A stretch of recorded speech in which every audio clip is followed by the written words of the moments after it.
Right. So, in preparation, sa output number 2, yung review of related literature, we need to discuss this. Okay? Guidelines on academic honesty, preparations of papers, and other works, or plagiarism. Class, under the new curriculum, I think you have paid an editing fee. Right? Nakita nyo ba sa miscellaneous fees niyan na merong editing fee kayong binayaran? Meron ba, Nathan? Nakita mo ba yan, yung editing fee? Di ko po nakita, sir. Wala, bayad ka lang ng bayad, no? Oo. Hingi ka lang ng hingi sa mama mo. Bayad na, no? Anyway, so under the new curriculum, I think you have paid an editing fee. So therefore, yung gagawin yung research, dadaan class sa Learning Language Center. Alright? To detect kung merong mga plagiarism dyan. Understand? The acceptable level of similarity index is only 10% of the entire paper. You understand, class? 10% of the entire paper. So therefore, we should avoid plagiarism or copying word by word yung mga verbatim. You understand? So, guidelines on academic honesty, preparations of papers and other works or plagiarism. Okay? Can you read it for me? What is plagiarism? Sige, Nathan. Go ahead, Nathan. Plagiarism is theft of another person's words, ideas, images, writings, or creative expression of others. Generally, it occurs when someone steals expressions from another author's composition and makes them appear to be his own work. All right. So, plagiarism, class, syempre kailangan, we should avoid plagiarism. It's an intellectual theft. Okay? It's an intellectual theft. Syempre, class, we are expected that all our outputs will be on our own. You understand? Pero syempre, class, sometimes we need to refer to other authors' work. Okay? So in that case, we have to indicate, we have to cite the sources every time we get it from other sources. You understand, class? Ngayon, there are two types, class, of plagiarism.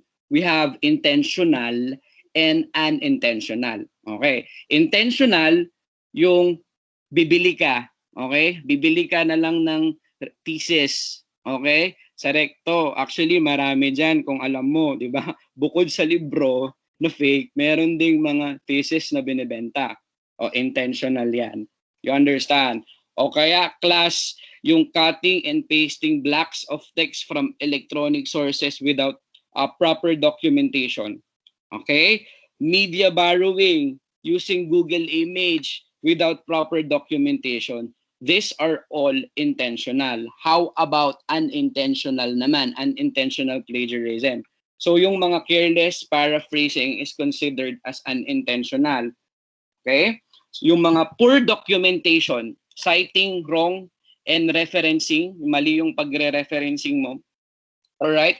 Quoting excessively, you understand, is considered unintentional plagiarism. Ngayon, class, yung referencing has two parts. You know kung ano yung referencing, class? Alex, alam mo yung referencing?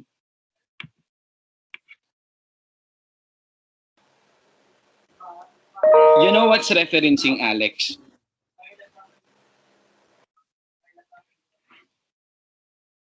Nandiyan ba si Alex? Ikaw, Ron J, you know what's referencing?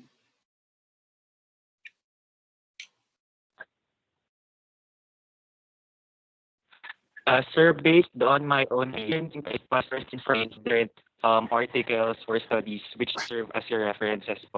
All right.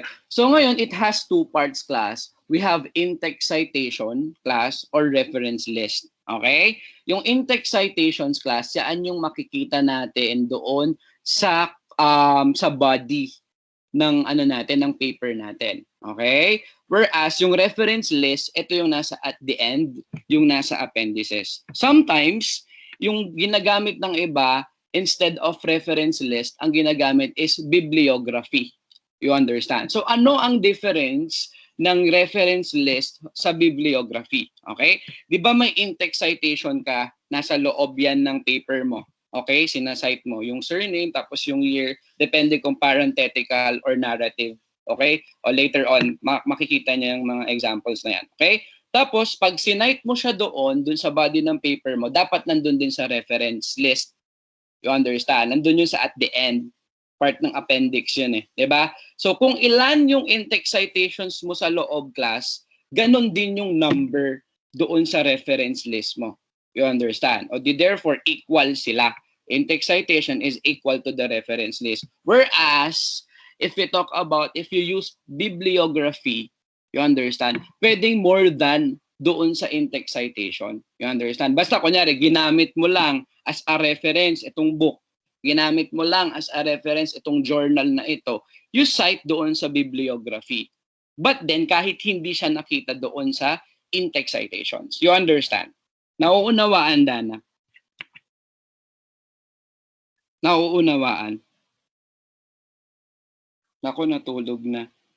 Alright? So, kung 30 yung in-text citation mo, so basically 30 din dapat yung nasa reference list mo. Pero kung bibliography, pwede maging 31 and up. You understand? Okay? Sige. So ngayon, class, sa paggawa ng review of related literature nyo, class, syempre, huwag nyong i-copy-paste lang. Okay? O, magbibigay sa... Dapat marunong ka mag-summarize. Syempre, pag magsa-summarize ka, class, you get only the central idea, yung salient points. So, alam nyo naman, class, kung paano mag-summarize. Diba? O, hindi mo siya i-copy-paste lang. Basta-basta. Alright? Ngayon, class, why is plagiarism is unethical? Okay, you read. Sige, you read, Miss Mary France. Plagiarism is unethical because it is an intellectual theft. It is conflict with the values of trust and academic integrity. It shows disrespect for the rights of the original author. It damages the reputation of the university and diminishes the value of your qualifications. It casts suspicion on the honest work of students. Very good. So ngayon, class, it's unethical because, as we say, it is an intellectual theft. Tapos, it violates the core value of our university. Diba? Which is uprightness. Okay? At pag nag-plagiarize ka, class, pwede kang ma-expel sa university. You understand? It discredit the university. Okay? So, we should avoid plagiarism. Okay? Ngayon, class, class, under the American Psychological Association APA 7th edition, ito yung pinaka-latest class. So, yung mga dati, baka kung nagre-research ka, you use the 6th edition. Okay? Ngayon, 7th edition na class, yung APA natin. We're going to use the accepted and preferred font choice Times New Roman, okay, Calibri, Arial, Georgia, Lucida San Unicode. Alright? But then, class, for academic purposes, ang gagamitin natin is Arial. You understand? Arial 12. Okay? You understand?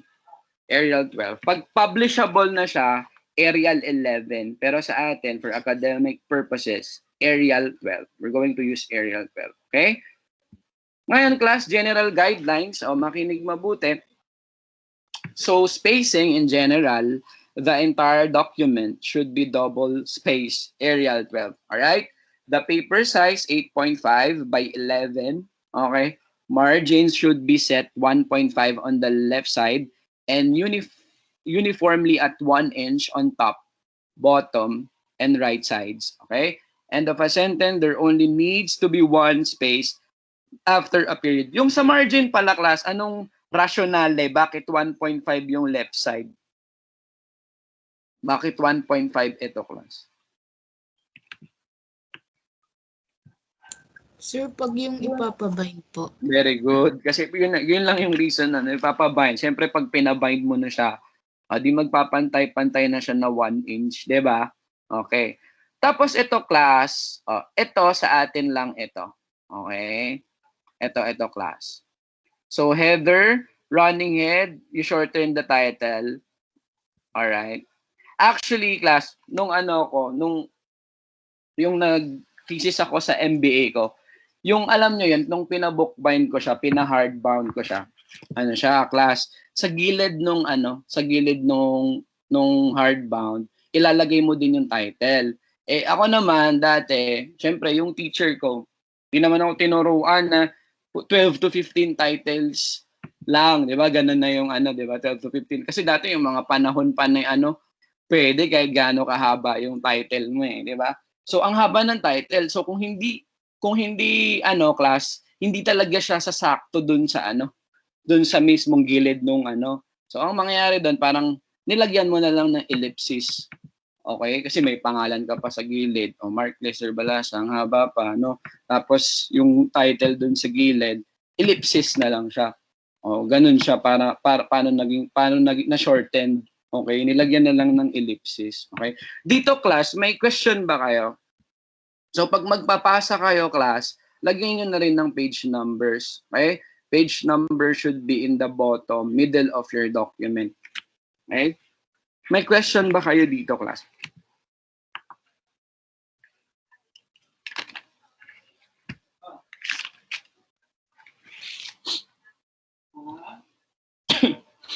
Wala.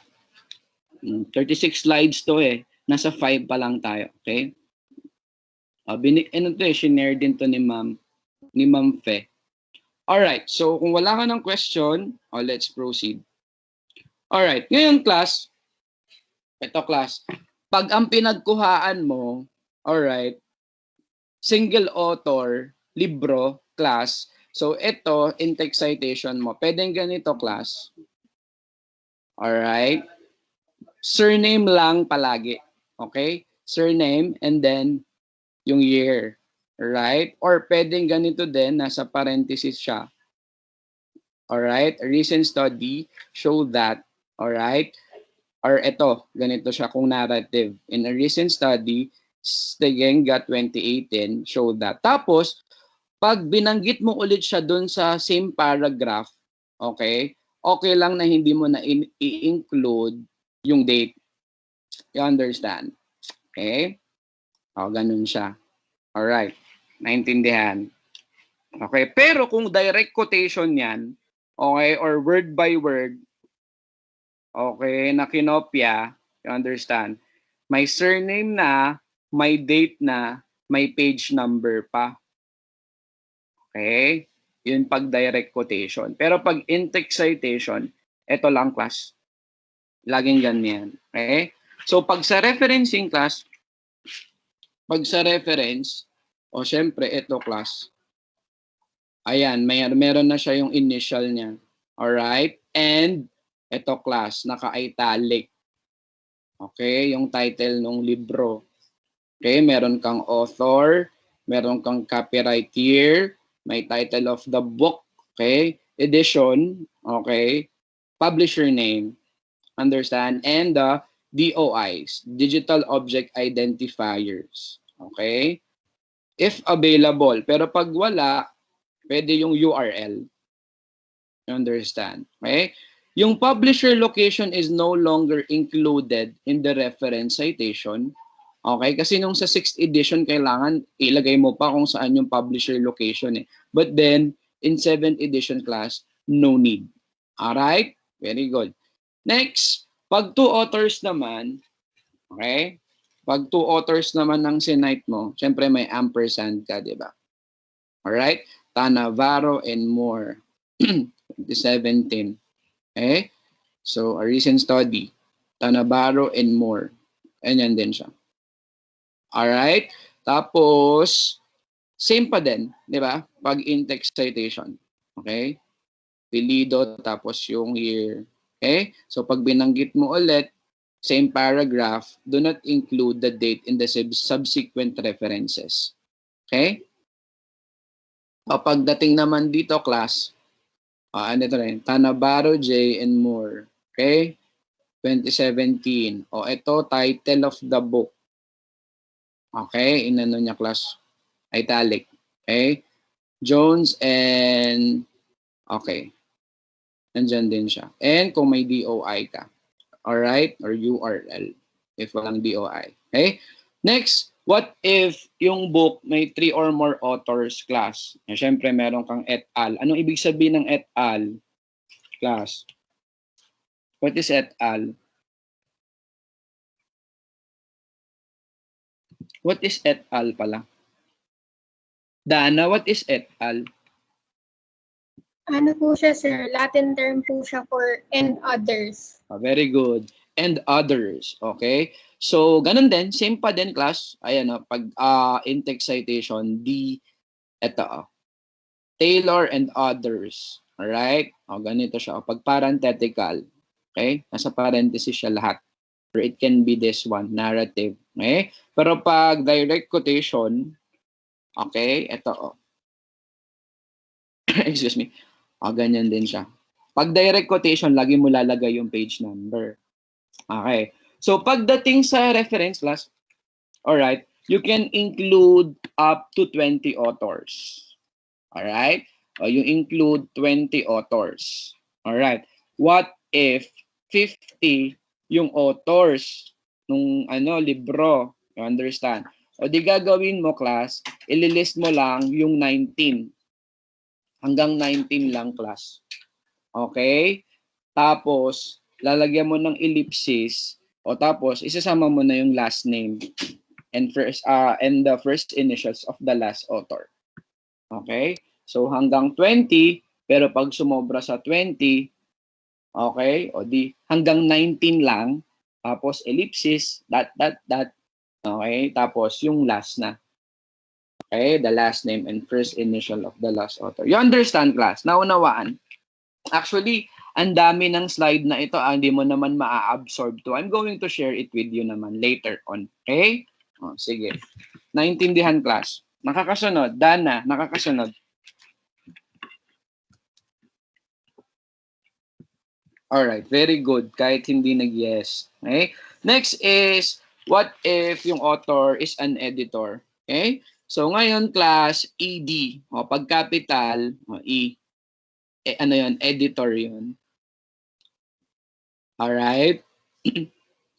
Okay? O, ito, wala namang pagbabago dito. Same lang din naman ito. Okay? O, pagdating dito, may ED. What if dalawa sila? 2 authors as editors. O, di EDS. Understand? O, EDS.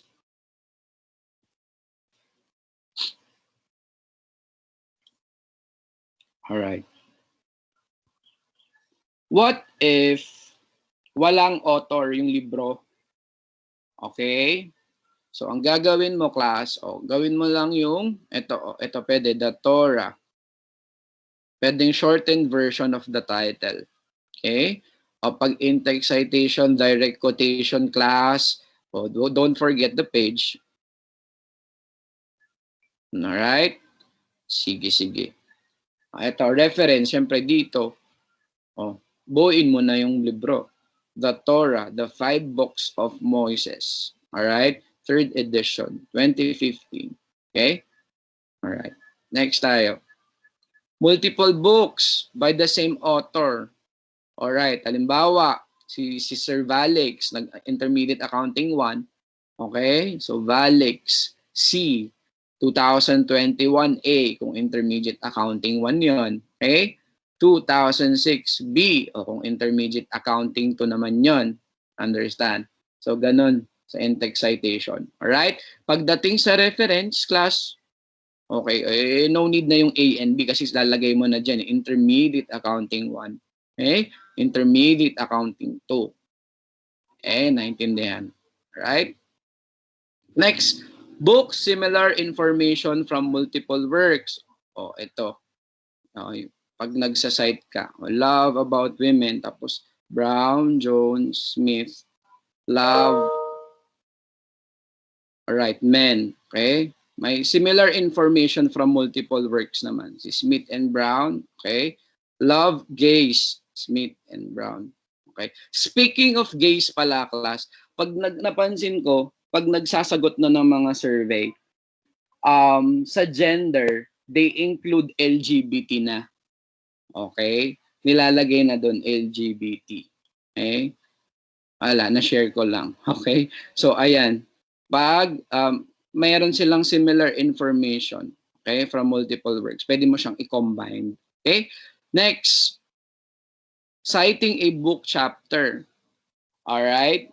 So, ito, in-text citation, o wala naman nagbago dito, class. Okay?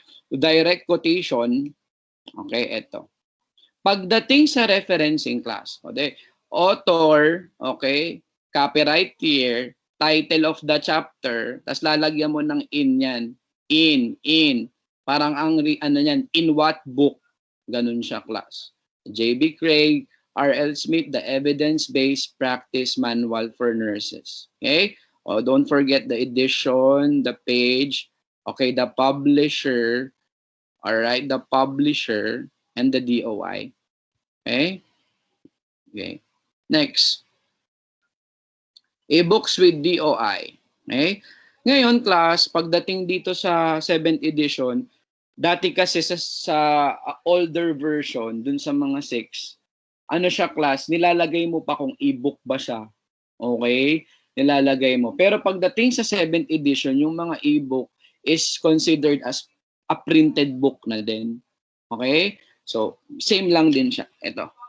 In-text citation, okay, pagdating sa reference, ayan siya, class. O italic mo, yung title, or right, tapos ayan siya.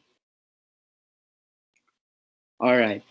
One author online with DOI, o ito journal, article naman, class. Okay? Siyempre, ilalagay mo din yung title ng journal. Okay? Ano bang mga journal? Reader's Digest, right? Mga ganun. Okay? Lagay mo din yung volume number. Okay? Page. Alright? And of course, DOI. Ganito. Ito ha, pag gagawa kayo ng RRL ha, anuhin nyo to. Consider nyo ito. Okay? Next. One author online, no DOI. Sabi natin, pag wala, you can use the URL from publisher's website. Okay? Yun siya, class.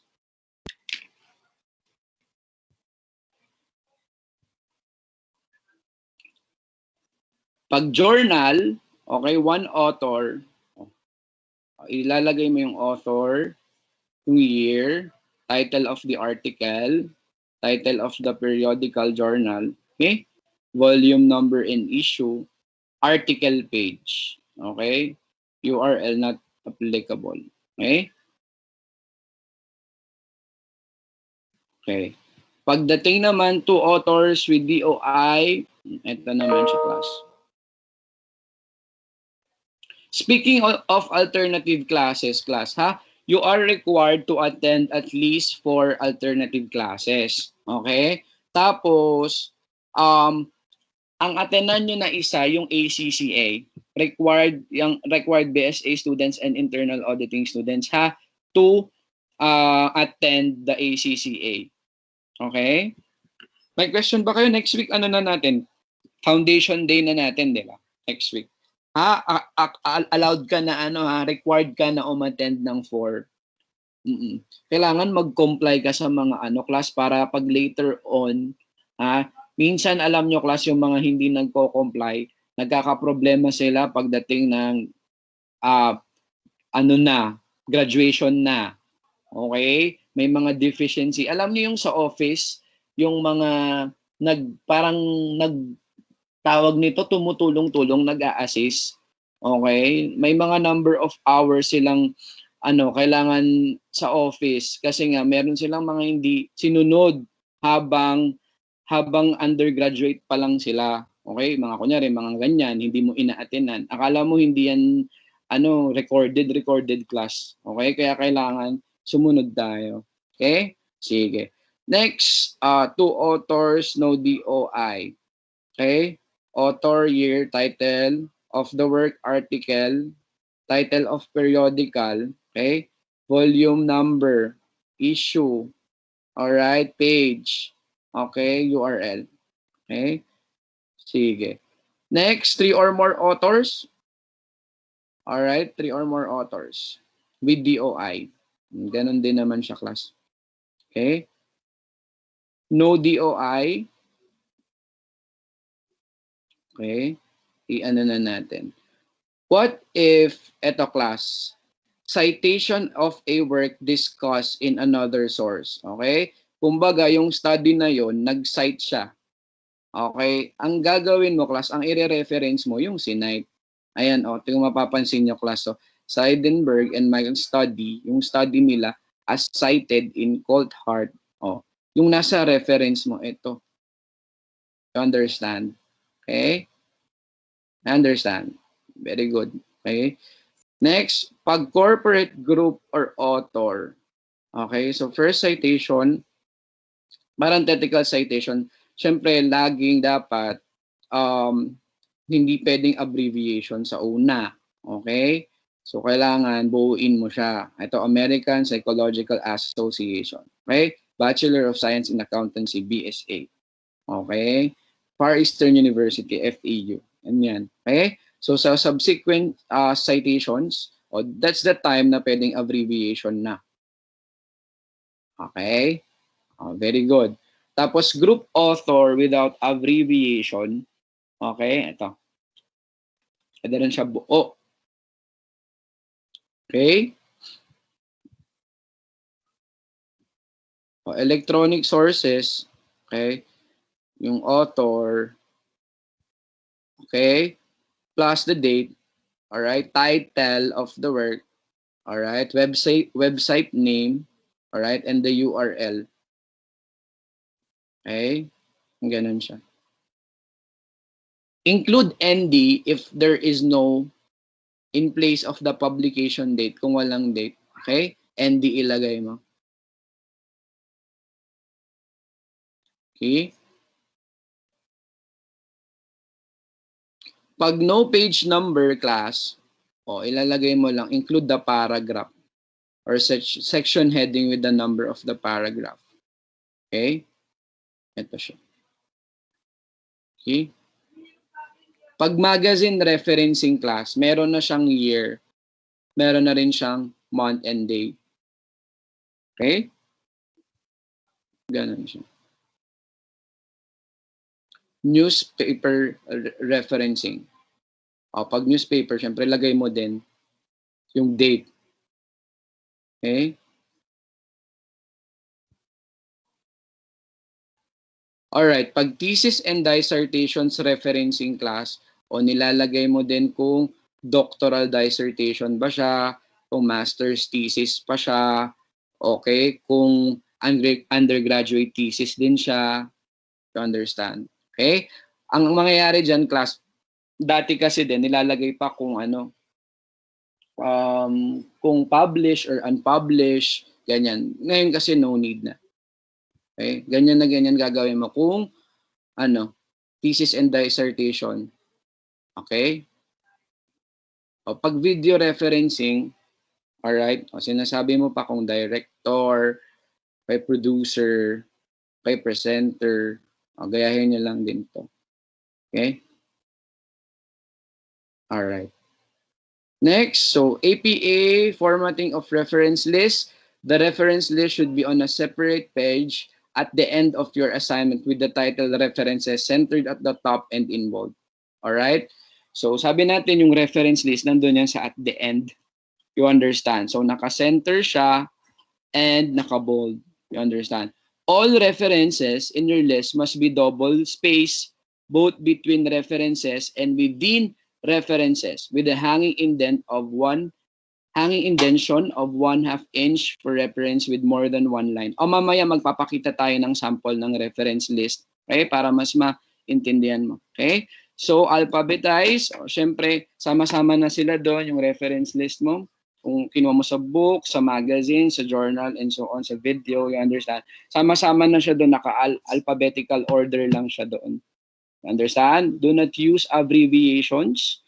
Alright? URLs and DOIs can be live hyperlinked as long as you are turning your assignment in electronically. Okay? Later, magbibigay tayo ng example ng reference list. Okay? Sige. So ngayon, significant changes in APA 7th edition, use of singular they. So pag they, it connotes singular na, gender neutral pronoun in APA 7th editions. Okay? Tapos, pag magbabanggit ka ng mga other languages, like for example, Latin, you understand, use double quotation na.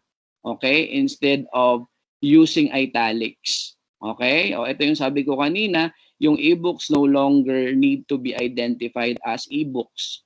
All right? Website title in the 7th edition is capitalized. All right? And retrieve from. Itong retrieve from, hindi ito yung sa, 'di ba, yung kanina may nakita kayong retrieval date. You understand? Kasi minsan nawawala yung yung content doon sa site na yun. Hindi yun yung retrieval. Hindi yun yung retrieval date na pinag-uusapan dito. Kasi dati, parang ilalagay mo retrieve from magazine, retrieve from journal, o no need na ganun. It is also no longer necessary on the reference citations. Alright? O, ito, DOIs are now listed as complete website on the reference page. Okay? Alright, sige. O, ngayon, dito na tayo, class, sa literature review. Okay? So, can you read it for me? Nandiyan ba si class? Sige, go ahead.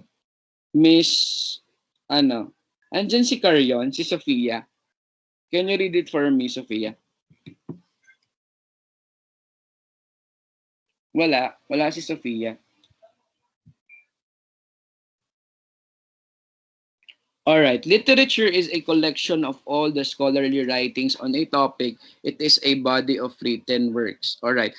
Ngayon, class, sa paggawa ng natin, ng review of related literature, syempre, may mga guide ka dapat, right? Sige, eto. Makinig mabuti. Alright, makinig mabuti. Okay? Should be at least 10 years. Alright? So, 2011 and above. Huwag ka nang pipili ng class, ng 2010 and below. Understand? So, 10 years dapat. Yan ang requirement ng University Research Center. Right? So, at least 30 literature review, excluding definitions and histories. Understand? Okay? So, exclude mo yung definition, exclude mo yung history doon sa 30 literature review mo. Alright? Siyempre, you get from credible sources. Okay? No Wikipedia.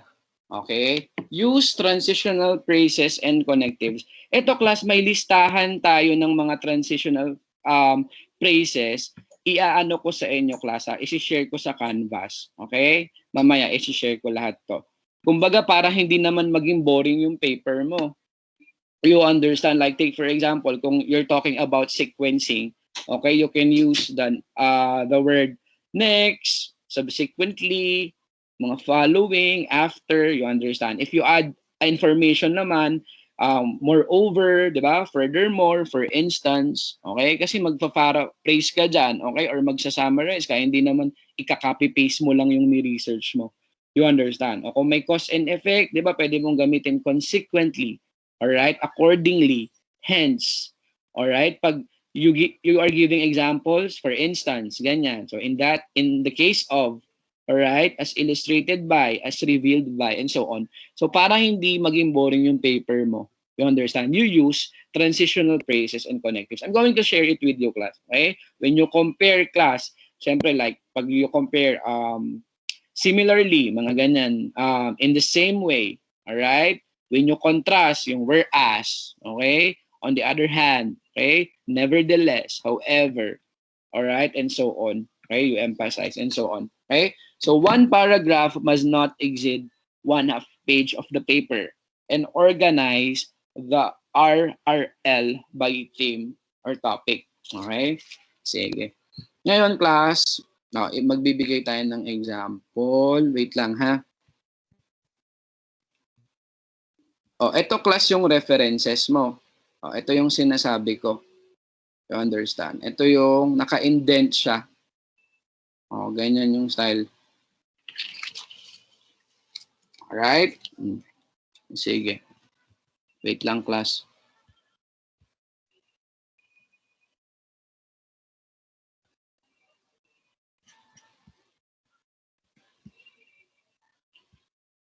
Ano nakikita nyo class sa sa screen? Wala po, sir. Wala po. Wala. Sige, wait lang ha. May papakita ko.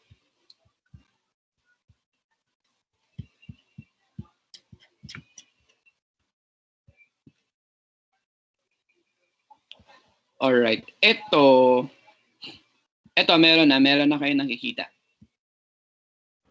Wala pa rin po.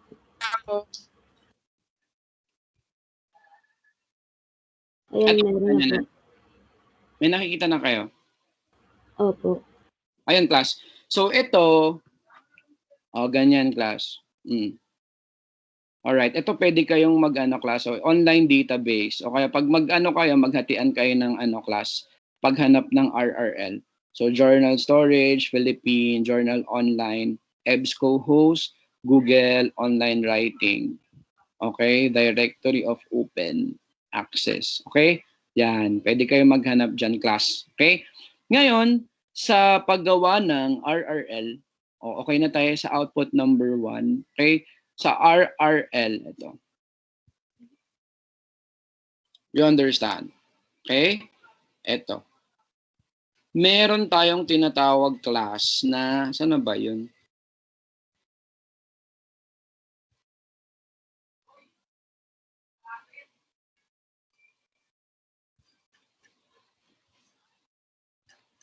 Yan, class. Alright. So, ito, listen, kinig mabuti. Meron tayo class na tinatawag na, ito, matrix para matulungan ka gumawa ng RRL. You understand? Siyempre, ito, class, ito, meron kang reference. Okay? Tapos, siyempre, bawat study naman, may research objective sila, di ba? So, ilalagay mo, class, yung research objective nila. You understand? Okay?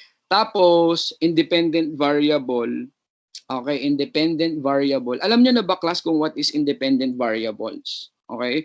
Like, take for example, relationship between integrated review and passing the CPA licensure examinations. Right? Yung integrated review, yun yung independent variable kasi it is constant. You understand? Whereas, yung passing the CPALE, you understand? Kumbaga yun yung moving eh.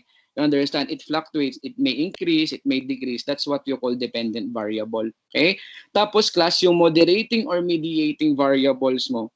O, kumbaga, meron pa palang nakaka-affect. May mga other factors pa pala bukod dun sa integrated review. Okay? Pwedeng, kunyari, motivation or pwede naman palang curriculum. You understand? So, yon lalagay mo dyan sa matrix mo. Okay? Participants, okay? Kung sino ba yung participants mo?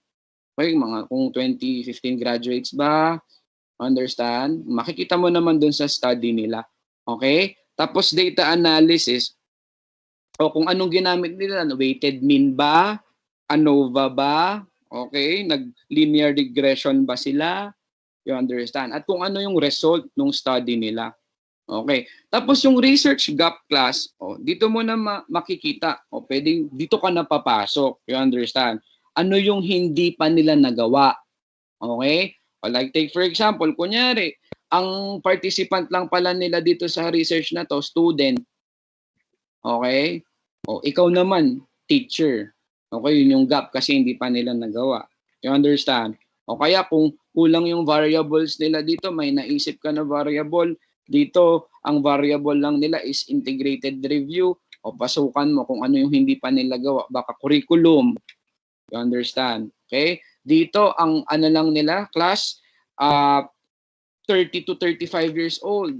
Okay, ibahin mo naman. Yun yung sa research gap. So, yun yung makakatulong sa'yo sa paggawa ng RRL mo. Okay? So, kunyari dito naman sa data analysis, ANOVA lang.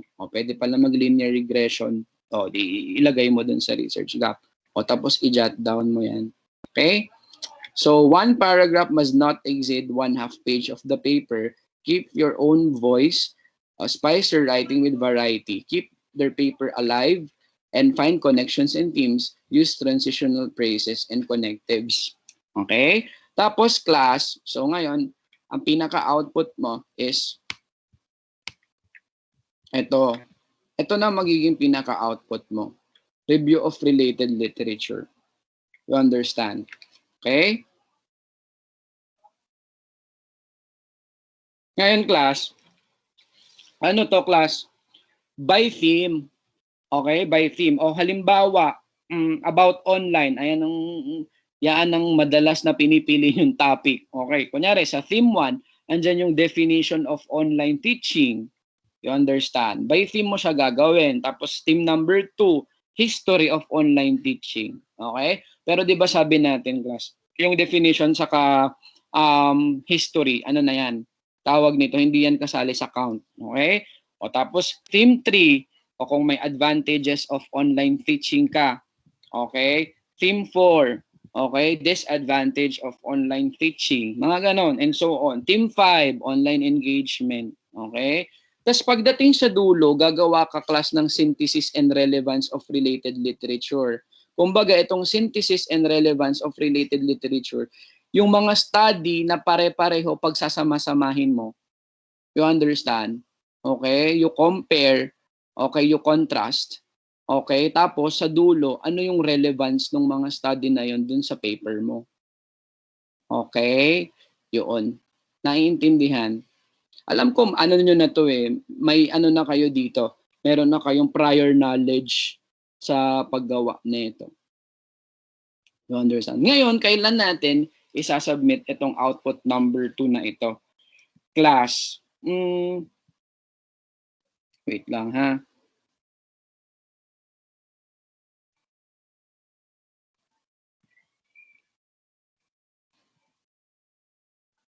Dali lang.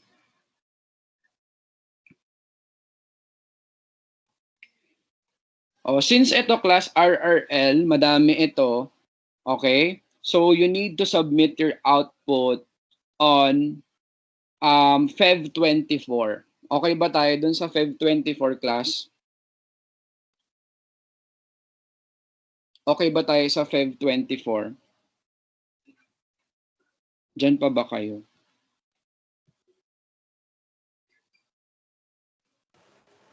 Yes, sir. Okay lang po.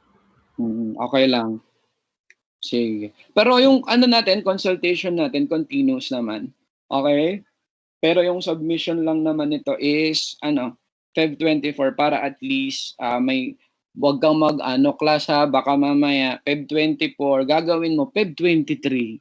Ha? Wag ganun. Okay? Dapat dapat gawin nyo na kung may time or may free time ka. You understand? Naintindihan? Sana yung group 1? Yes po. O, naintindihan nyo ba? Wala ba kayong question? Yung group 1 na, kakausapin ko yung group 1. Okay? Okay, sige. Yes po. Okay, so kung wala na kayong question, class, I hope that you learned today. Okay, so kausapin ko na lang muna yung group 1. O mag-leave na kayo. Thank you. Salamat. Okay? Sige. Bye-bye. Sir. Thank you po. Oo. Thank you, sir. Thank you, sir. po. Continuous yung consultation naman natin anytime. Basta free. Pumapasok lang kasi ako sa office, kaya minsan hindi ako makasagot agad. But then, try ko pa din na kausapin kayo at sagutin yung mga tanong nyo. Okay? Tapos pag may mga questions kayo, class, dun nyo itanong din sa sa Canvas, yung gumagawa ko ng thread para nababasa din ng iba. You understand? Pag sasagot ako. Okay? Sige, bye-bye. O yung group 1 muna, muna yung group 1. Huwag mo nang umalis. Kakausapin ko kayo sa sa suggestion ko. Sige, bye-bye. Sir, Yes Sir. po. niyo po ba kakausapin yung group 3 po? Yung Sige. parang sinabi niyo po ata kanina. Sige. Stay, muna yung group 3. Gawa na lang muna kayo ng themes, tapos kakausapin ko kayo. Sige. Group 1 muna kausapin ko. Ha, okay lang? Leave na kayo. Thank you. Sige, leave. You leave na. Ingat. Bye-bye, class.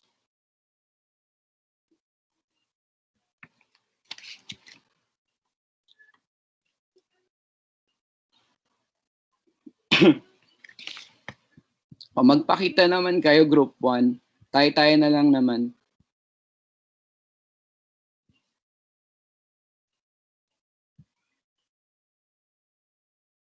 Si Kate, andito. Wala si Kate. O Izert, magpakita ka naman. Wala yung ano, yung kable ng ano, hindi ko. O, di ba si Izert? Kumain na kayo? Mahiyain. Okay. Ikaw, Alec, pakita ka na. Long hair ka na ata, Alec, eh, no? Nagpagupit na po ulit. Pagupit ka na. O, si Bryle, kamusta? Si Luis. Dito pala si Luis Morissette. O, Princess. Ang onti na lang. 2, 3, 4, 5. O, ang topic class na gusto ko sa inyo. Alright, ang topic is level of participation of stakeholders in the curriculum development of Bachelor of Science in Accountancy. Okay? Or stakeholders' involvement in the curriculum development. Di ba mas interesting? What do you think? Tapos, ang ano nyo class, ang anuhin nyo dyan, meron akong ibibigay actually sa inyo ng mga parang questionnaire. Okay? Yun na lang yung gagamitin nyo. Kasi, kailangan kasi, actually, nung nagpa-accredit tayo, di ba, you all know naman na we are already accredited by the ASEAN University Network. Isa sa requirement, kailangan laging involved yung mga stakeholders natin. You understand? Sa lahat ng bagay. Kaya nga kayo ini-interview, di ba? So, even students. So, para mas mapadali na lang kayo, pwedeng ilimit lang natin sa students, sa faculty, sa staff. Or pwede na natin itap yung alumni kung gusto nyo. Pero yung employers, wag na nating itap yun kasi mahirap yun eh. At least dun lang sa ano natin, students. Ayan. Tapos meron na ako mga bibigay na mga questions about doon na pwede nyo nang gawin, i-integrate doon as part of your questionnaire. Naintindihan nyo ba yung point ko, Kas? Yes po. Interesting ba para sa inyo? Amenable ba kayo doon? Para ayoko naman masisi. Si Sir naman namili yun, di ba? Tapos ma-FTO community tayo. Sige. O ikaw, Izard, amenable ba kayo doon? Maano ba? Sounds interesting ba? Sa kabila nga ang inano ko yung extent of the achievement of learning outcomes. Kasi di ba kunyari INTA, nakafocus sa intermediate accounting 1, di ba may mga ano doon, course expected learning outcomes, na-achieve nyo ba? I-gets nyo yung point ko. O kaya lang nauna na yung kabilang section, Friday kayo, Wednesday sila. Okay? So, eto, okay naman to. Actually, matutulungan nyo din yung admin, yung university, para at least, syempre, ang gearing towards the ano tayo ang recommendation mo dyan. Kailangan talaga merong participation sa paggawa ng curriculum kasi kayo yung stakeholders. You get my point? Naintindihan nyo? Ikaw, Alec, you understand my point? Yes po, sir. Oh, very good. But nakikita nyo naman na yung parang magiging path ng research na to. Baka ba mag-best research ka pa? Okay? Oh, naintindihan. Oh, how about the other? Oh, ikaw. Oh, ikaw, May. Anong input mo? May? Kasi yung mga pinipili nyo, puro puro effects of online, effects of modality of learning, puro ganun lahat Okay, walang O kaya kung gusto nyo, ito, may napipili pa ako. Kaya lang medyo mahirap, tracer studies. Aalamin mo kung nasa na tong mga graduates na ito. Pero interesting din yan. Diba? Kung align ba, may relevance ba yung trabaho nila dun sa pinag-aralan nila. Mga ganon, something like that. Pero mas okay yun sa internal auditing kasi mas kailangan nila Kailangan i-trace yung mga IA.